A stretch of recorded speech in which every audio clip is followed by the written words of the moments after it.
జూరాలకు వరద నారాయణపూర్ నుంచి ప్రాజెక్టుకు 33,000 క్యూసెక్కులు. సీజన్లో తొలిసారి ప్రాజెక్టుకు ఫ్లడ్. ఈ సీజన్లో తొలిసారే వరద వస్తున్నది జూరాలకు.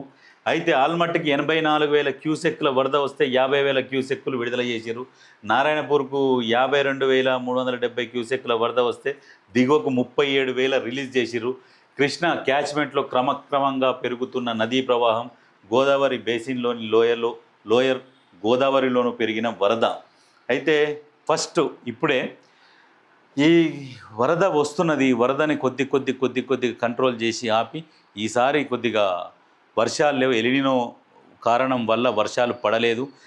కొంతమంది రైతులు కూడా చాలామంది ఇబ్బంది పడ్డారు. అది ఎవరు కూడా కావాలని సృష్టించింది కాదు, ప్రకృతి. మనం ప్రకృతికి ఎదురుపోయినరు ఈ ప్రభుత్వాలు, గత ప్రభుత్వాలు. ఆ ప్రకృతికి ఎదురుపోయేసరికి ఇటువంటి వాతావరణాలు ఏర్పడతాయి అన్నట్టు.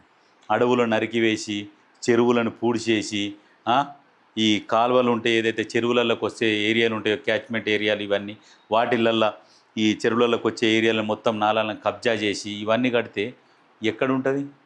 వర్షాలు ఏడబడతాయి. మొత్తం సీసీ రోడ్లు ఎక్కువైపోయి ఇటువంటి పరిస్థితులు ఏర్పడ్డాయి. కాబట్టి అందుకనే ఇప్పుడున్న ప్రభుత్వం ఏం చేస్తుందంటే ఇక చెట్లు నాటే కార్యక్రమం పెట్టుకున్నది. నియోజకవర్గానికి ఇంత టార్గెట్ అని పెట్టింది. ప్రభుత్వ స్థలాలలో రోడ్లకు ఇరువైపుల చెట్లు, మంచి చెట్లు నాటే కార్యక్రమం పెట్టుకున్నది. ఎందుకంటే వర్షాలు రావాలి. ఇప్పుడు పెడితే ఈ సంవత్సరంలో కొన్ని తొందరగా పెరిగే చెట్లు ఉంటాయి.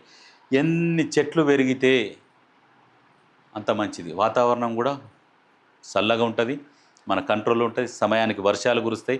దాంతోపాటు చెరువులు కూడా పూడిక తీస్తున్నది. ఎందుకంటే గ్రౌండ్ వాటర్ తగ్గిపోయింది. ఎక్కడ బోర్ వేసినా కానీ 1000 ఫీట్లు వేయాల్సి వస్తున్నది. 1000 ఫీట్లు వేసిన నీళ్ళు ఉంటాయో ఉండయో అనే ఒక భయం మళ్ళీ. అందుకనే ముందు మనకు వెనకటి నుంచి చెరువులు పూడిక తీసేది, చెరువులు అలిగెళ్ళేది, బావులు అలిగెళ్ళేది. అంటే బావులు తోడిన బావులు కూడా నిండిట్లా గక్కేది బయటికి. అంత ఉంటుండే భూగర్భ జలాలు. అప్పుడు చెరువులు, కుంటలు ఇవన్నీ ఉన్నాయి కాబట్టి స్టోరేజ్ అయిపోయి బావులు ఇట్లా అలిగెళ్ళేది. ఇప్పుడు ఆ చెరువులు, కుంటలు కబ్జాలు చేసుకొని ఉండేసరికి వస్తలేవు.